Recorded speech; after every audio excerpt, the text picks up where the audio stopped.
নমস্কার। মাইকেল মধুসূদন দত্তের অমর সৃষ্টি মেঘনাদ বধ মহাকাব্য। এই কাব্যের কেন্দ্রীয় চরিত্র রাবণ, তার ছেলে ইন্দ্রজিৎ।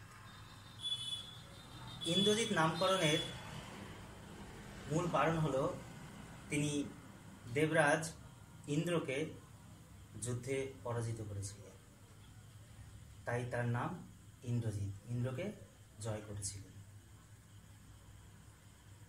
এবার মূল কথা আসি।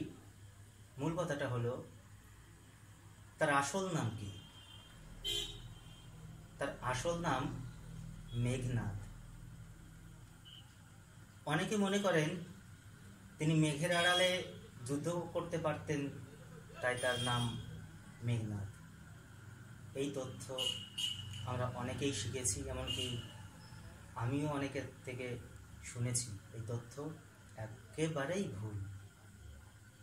আসলে উনি জন্মের সময় এত জোরে চিৎকার করেছিলেন